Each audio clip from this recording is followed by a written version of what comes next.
As a coach, when that ball's hit, boom, you're making a decision at third base, I'm in the moment. As a player, that ball's hit, you're in the moment. As a surfer, when you're riding the waves, you're in the moment. And as a musician, you're in the moment. So I feel like I'm very blessed to be able to have things like that that make you feel afterwards like that's how you're supposed to live. I don't run around with the restless kind. It took a lot of experience. It took a lot of years to come to a point, I think, where you can say, this is who I am and this is as good as I can be tonight. You always seem to find me when you think I'm alone. I saw a player get a little bit too much of himself. And I guess I said it out loud.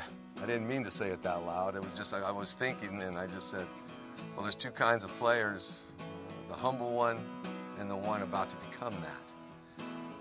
And about 15 seconds later, Joey Votto looks over at me, goes, where'd you learn that? I go, look at me. I've been in this business 33 years. I didn't just show up looking like this. You know, I had blonde hair and there was no scars on me. I said, the game will humble you. Life will humble you. It's good advice to follow, no matter what field you're in. I've always, as people said, got myself in trouble. And you look back on it, though, a lot of times trouble turned out to be the greatest blessing I've ever had. I can tell all their stories. I sing all their rhymes. Please say a prayer for the restless kind.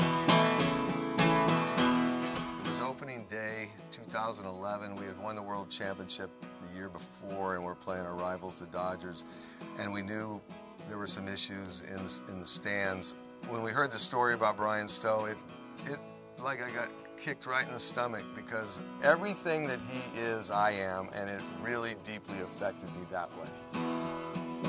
Their whole life changes. In a blink of an eye, not only Bryan's life changed, but all of his family's life changed.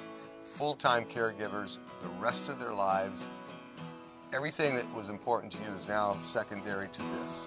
A year later, a guy emailed me and said, maybe we ought to do a benefit show, and maybe you'll do it, Tim. Maybe you'd like to do it.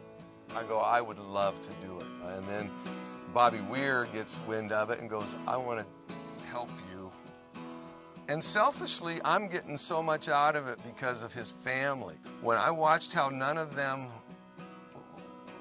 left the responsibility that now has been thrown upon them because of love.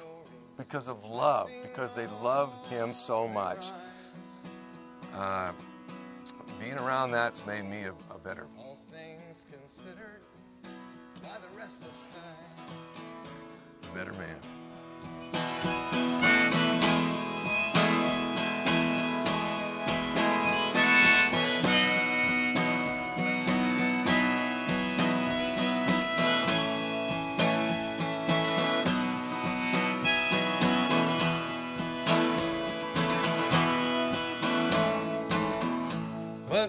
I think live riveted means living in the moment, being passionate, living with forgiveness so you can forgive others and forgive yourself.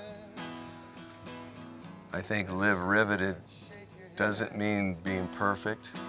I think live riveted means at the end of the day, you said that was one of the best days of my life. And if I get a chance to do it again tomorrow, I'm going to live just like that again.